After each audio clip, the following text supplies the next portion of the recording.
Amen, amen. Nazana pour ça tout le monde. Nazana monté, maintenant précédé juste un monté parce que la personne qui nous enseigne tous ces jours, Isaïe Moko, prophète, et passer un juste n'a ramené le sou dans la prière avant qu'il y ait au soir. Ça y a côté à Bissot. Et ça va soirée de prière, et ça va soirée d'enseignement.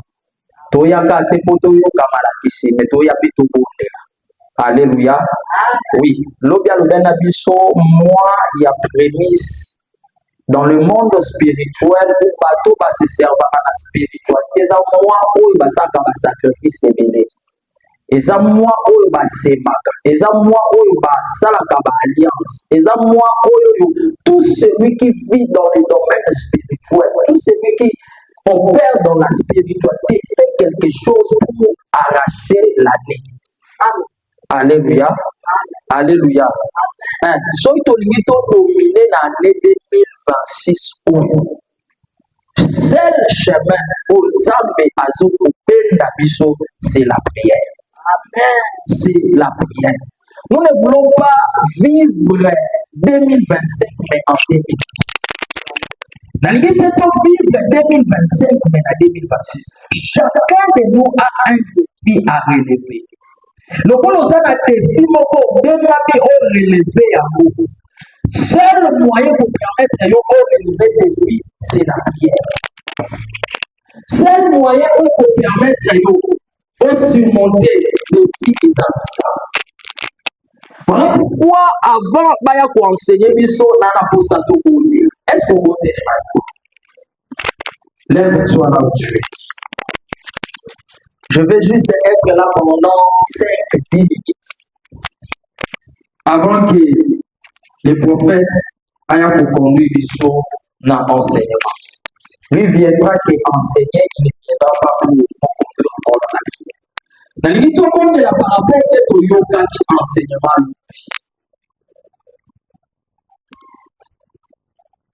Dans mon kilo le monde physique est subissant influence il y a monde spirituel.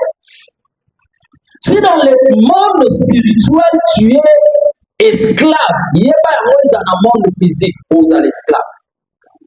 Si tu es dominé dans le monde spirituel, sache très bien que dans le monde physique, tu seras aussi dominé. Voilà pourquoi nous je sais que le modérateur nous a déjà suffisamment conduit dans la prière. Mais cette année, nous n'allons pas nous fatiguer. Nous allons prier le Seigneur. Prière aux autres là, aux autres en possession de cette année. Nani osa la prière il y a possession. Aux autres de nos autres Seigneur n'a possédé janvier. N'a pas possédé février. N'a pas possédé mars, avril, mai. Notre prophète a fait ce exemple, mon corps il fait jouer. Mais le championnat va se mettre. Mukolo équipe ya bengi nganga. Nganga sali cérémonie à gagner championnat mobimba. Elle dit si maman championnat bino de ba champion. Mais pour arriver équipe adverse ces hommes et équipe na bango. Nganga elle dit si maman bia nyonso ba osa les apamba bino ba dia ba champion. Na ndi yo bonne l'ensemble zoba et que Seigneur année all nazo posséder. Nous avons possédé le mois de février. Nous avons février déjà dimanche. Nous avons mois d'ensemble, nous avons possédé le mois de février. Nous avons possédé le février. On a possédé le mars. On a possédé le avril. On a possédé le mai. On a possédé le juin. On a possédé le juillet. Le septembre, le août, le octobre, le novembre, le décembre.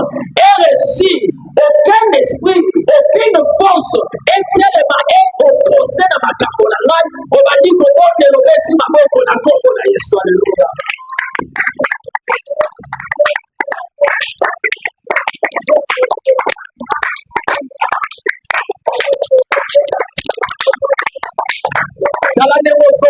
là. C'est une prière de possession. Il est là. Tout lieu foulera la plante de vos pieds. Je vous donne ce lieu en possession. Le voilà au côté 2026. Pendant que vous procédez à vous. La ligne avec un mouton à ce côté là. C'est la posséder février. La posséder février. La posséder février. La posséder février. La combo na Yesu. La posséder mars. La posséder avril. La posséder mai. La posséder juin. La posséder juillet. La posséder août. La posséder septembre. La posséder octobre. La posséder novembre. La posséder décembre. Il y a 2026 ans. La combo na Yesu. Bata combo de la bien-aimée. Ce que tu es en train de dire, c'est ce qui se fait. Oh, solo va yawezo salama. Oh, solo va yawezo salama. Il est bata combo de la zambe. Bata combo déclaré au nom de Jésus. Au nom de Jésus. La combo na Yesu. Au nom de que Dieu te bénisse. Maintenant, on a pour son homme attention. Ok. Dans une personne révélation. L'homme de Dieu hier nous a dit quelque chose de très important. Alors dit, dans janvier, le monde des ténèbres est programmé. Et que dans 2026, telle personne a beaucoup fait. Dans 2026, telle personne a capté beaucoup de. Dans 2026, nous doutons la pour le sala. Nous doutons à pour ça beaucoup. Mais on va ça la programme pour nous produire des choses. Mais dans New York, aux autres déclaré la janvier. Et que année où nous avons fait la moitié. Année où nous avons fait. Année où misala nange kobe bate. Année où mosala nange koku fate. Année où nous sommes au monde des ténèbres. Ils ont préparé contre Naï. Contre Naï est possible bate. Année où tout ce que les diables a arrêté contre ma destinée est possible bate. Banda kobo de la kobo na Yesu. Alléluia. Non, banda kobo de la cette année au nom de Jésus. Na koku fait la terre, na libota na gari. Année où na koku fait la négocier. Année où na koku fate. Na koku fait la quantité. Na koku fait la quantité. Année où mama banda kobo de la. Tu es en train de dire année où mon salaire n'a koku fate. Année où commerce n'a koku yate. Année où ma kwesimoke naite. Année où na kosimba mutute. Année où na kolengetete. Année où ma koyima naite. Cette année, et le tu es en train de déclarer des choses. Il y a pas des autres salles à la vie là, yo. Cette année, les choses vont changer. Cette année, oh mon Dieu, ce qui est 2026, c'est 2025 là qui. Année où on a collé la tête. Année où on a collé la tête. Maman m'a dit là. Aujourd'hui, on a fait la moine à tête. Année où on a fait l'hôpital, c'est la moine à mon corps. Année où on a fait la fête hôpital. Année où on a fait la kiss ya minga la tête. Année où on a fait la problème. Année où on a fait la maladie. Année où on a fait la échec. Maintenant qu'on est là, au nom de Jésus. Au nom de Jésus. Cette année, moi, on a pour se servir la maladie. Cette année, moi, on a et pour la détruire. Alors que tu es en train de prier, les choses vont s'accomplir. Au nom de. Non, non, pour ça, tout matin, ils sont moqués. Cette année, pendant que maman va préparer un chef dans l'eau, maman va préparer des structures en famille dans l'eau. La vie au fond de la maison va cette année. Projet est possible. Année où démarche n'a pas voyage et pour aboutir à un voyage. Année où n'a pas parlé. Année où n'a pas parlé. Année où n'a pas parlé n'a pas dossier wana. Année où dossier wana est pour l'église. Année où démarche n'a pas ça est possible. Année où n'a pas parlé sur le tiers mon programme n'a gagné ma projet dans live. Et pour réussir n'a pas parlé l'ensemble n'a pas parlé Yesu. Tu as bien dit, c'est à nous pour les quartiers, à nous pour les quartiers, à nous pour les quartiers. Je vais finaliser mon Dieu, au ceci son mariage natal, à nous pour les quartiers, n'a pas si ma moine, à nous pour les quartiers, n'a pas voyager, à nous les quartiers, à nous pour les quartiers, ma prochaine natal, et au Simba, cette année Seigneur, année où regarde ton papa, année où regarde mon Dieu, année où regarde mon Dieu, que je fais comme programme, et que salama kabobo, et que salama. Alors, mon Dieu, la prochaine année pour réussir. Alors, mon Dieu, prochaine année pour faire. Alors, mon Dieu, va pour signer arrêter la balle. Alors, Père éternel, que cette année, mon Dieu, cela ne va pas passer. Alors, Jésus, je serai mécanisé. Année Oyo, la combo à Yesu. Et ne va pas comprendre là. Lorsque tu es en train de dire, papa va se préparer année Oyo, non échoué. Papa va préparer année Oyo, non va pas Simbate, non va pas comprendre là.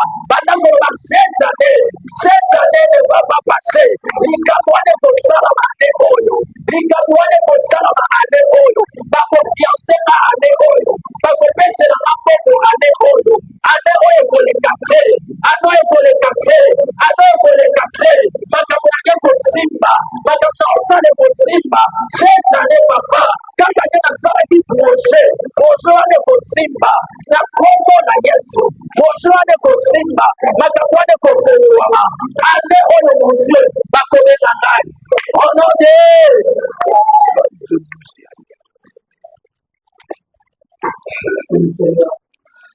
Zamba pambola biso. Zamba pambola biso. J'avais dit ceci. Nalobaki boye. C'est un moment fort que tu es lancé. Eza batango makasi ya losambo pe malakisi. Amen. Voilà pourquoi, comme j'avais dit quelques couacs, yango lokola na zwaki mwa pasi moke. J'avais signalé au docteur de commencer par la prière et on va chuter dans la salle. Donc demain on va commencer de l'enseignement à la prière. Aujourd'hui, j'ai commencé d'abord par la prière et ensuite par l'enseignement. Nous sommes dans le livre d'Exode 12. Tozana mukanda ya kobima nzela ya zomi na mibale. Exode 12 à partir du premier verset. Mukanda kobima nzela zomi na mukapo zomi na mibale nzela liboso.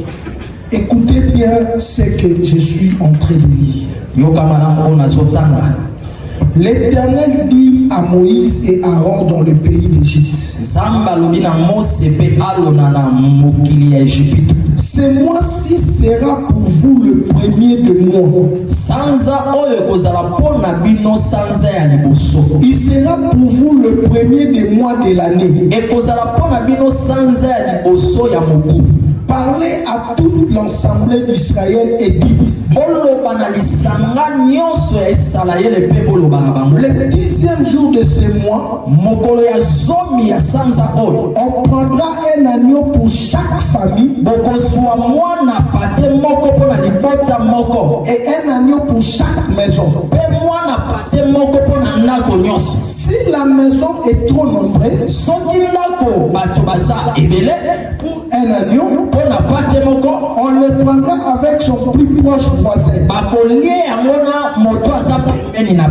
Selon le nombre de personnes, vous compterez pour cet agneau d'après ce que chacun peut manger. Ce sera un agneau sans défaut.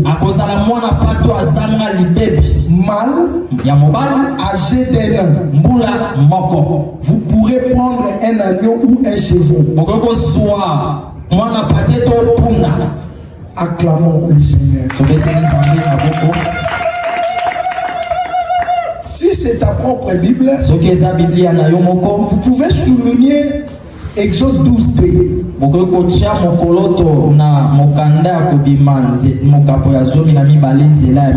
Alléluia. Amen.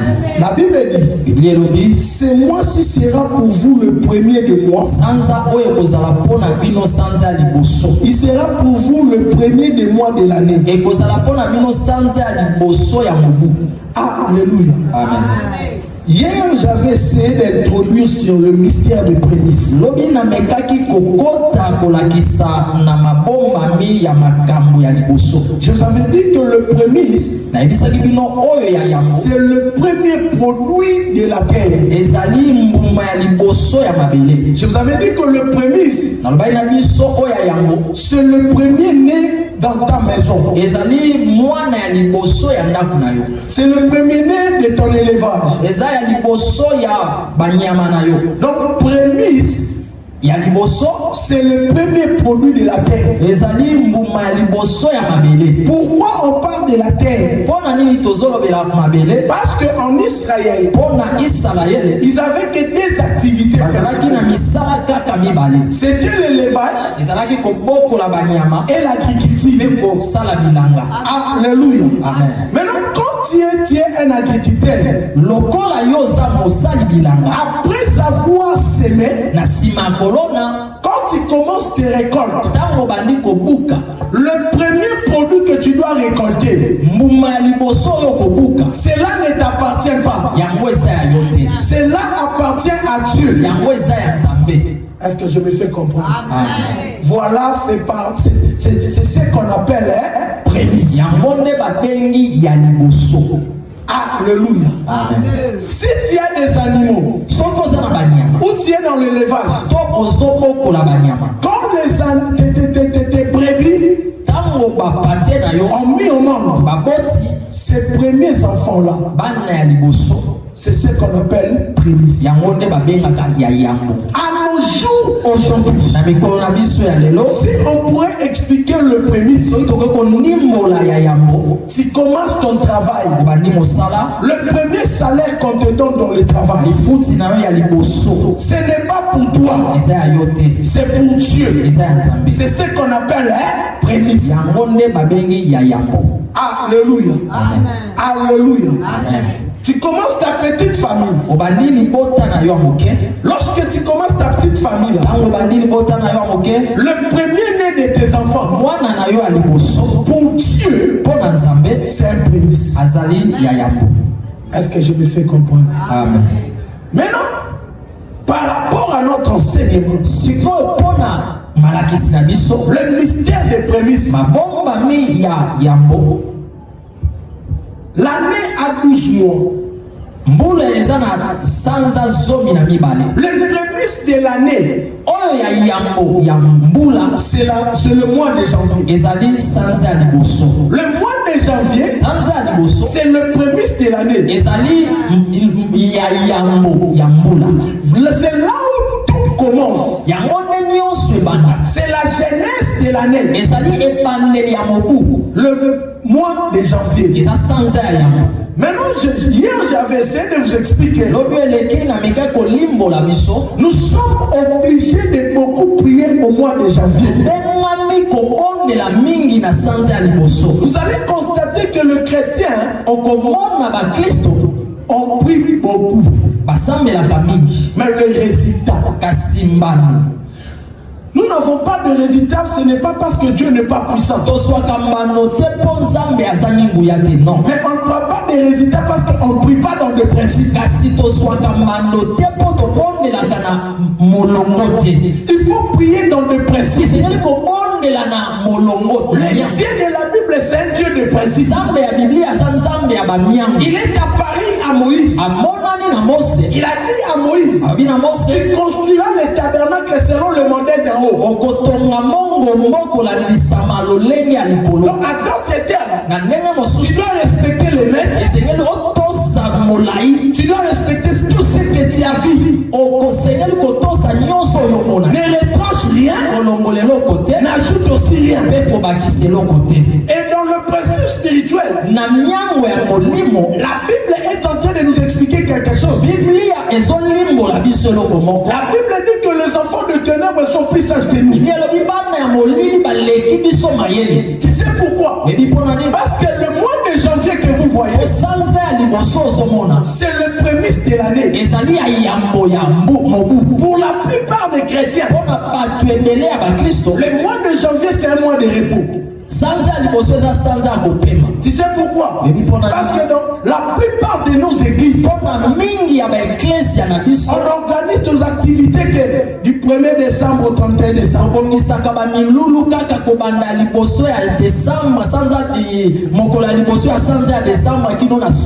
Et quand tu pries déjà comme ça, tu étais en jeûne et prière, fatigué, tu vas dire quoi? On vient de faire de fortes prières. On a eu le temps de beaucoup prier. Et maintenant, il faut, le mois de janvier, il faut se reposer pour que dans le mois de février, on relance. Or, dans le principe spirituel, le mois de janvier, c'est le prémisse de l'année. Si le Seigneur réclame les prémices, Dieu réclame les prémices pour que la continuité soit bonne. Pourquoi Dieu réclame les prémices? C'est pour sécuriser la continuité de ton activité. Quand je commence un travail, j'ai pris mon premier salaire, je le donne à Dieu. C'est l'avenir. J'ai donné, j'ai confié le reste de ma vie, le reste de mon travail entre les mains du Seigneur. C'est l'avenir. Dieu, garde mon travail. Dieu, mon travail est entre tes mains. Dieu, protège mon travail. Mais nous, au mois de janvier, c'est le mois où beaucoup d'entre nous se reposent. Même dans la Bible dit, la nature elle-même ne vous enseigne pas. Dans des sociétés, dans des nations, dans des entreprises, le mois de janvier, c'est là où on est en train de concevoir le projet.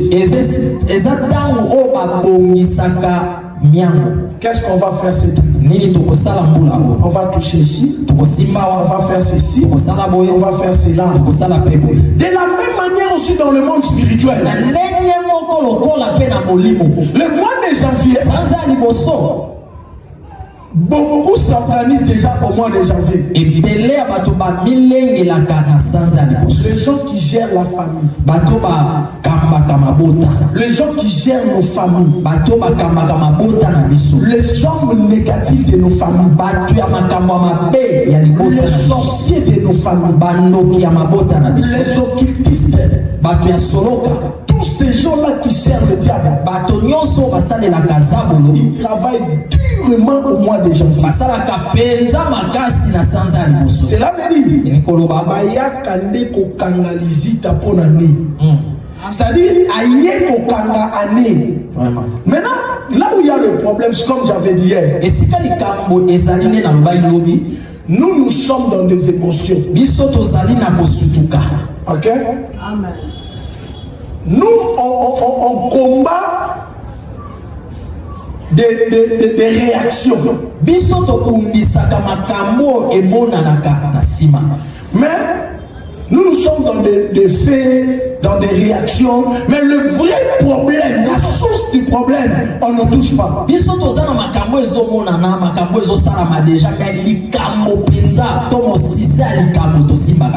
Je vais m'expliquer. Peut-être toi déjà au mois de janvier, dans leur prémisse de l'année, dans leur organisation spirituelle, ils ont arrêté les choses. Ils ont dit écoutez, cette année, Bécan va mourir. Parmi les gens qui vont tuer dans la famille, parmi les gens qu'on va sacrifier dans la famille, au mois de janvier, ils ont déjà décidé. Maintenant, regarde ce que moi et toi fait. Quand la maladie commence à me menacer, au mois de juin, là maintenant vous venez en prix. Maladie. Tu es dans les effets. Tu es dans les émotions. Mais le vrai problème n'a pas touché. Voilà pourquoi vous allez constater dans une année, mais la maladie t'a compliqué plus de 10 fois. Donc à tout moment, il y a des répétitions de maladies. Il y a des répétitions. Il y a des oppressions. Nous, on défend les réactions. Nous, on combat les réactions. Les effets. Mais la source de ces problèmes-là, c'est la décision prise au mois de mai. Est-ce que je me fais comprendre? Amen. Je me fais comprendre. Amen. Donc nous sommes dans les effets. Et Azobela, ça me dit ça. Vraiment. Déjà la liste qui est là-bas, et si Bachaka Kombo na ye, bisous quand on a nani, il y a un moment où on chouba le langage spirituel, Azaki pour soigner. Il y a pas mal. Donc le mois de janvier, c'est le mois des grandes décisions. Là où on a déjà arrêté des choses. Là où on a déjà décidé pour nos vies. Voilà pourquoi moi, par l'Esprit de l'Éternel, je suis venu te dire ceci. Si l'année 2020, on pourrait te gérer, fait 2021 également, 2021 2022 2023 2024 2025 2026 2026 on ne peut pas te gérer. Je déclare étant que prophète, cette année personne ne peut décider pour ta vie. Personne ne peut décider pour ta vie. Personne ne peut gérer ta vie. Personne ne peut programmer ce qui t'arrivera cette année. C'est le Dieu qui a ce pouvoir. Personne. À cette année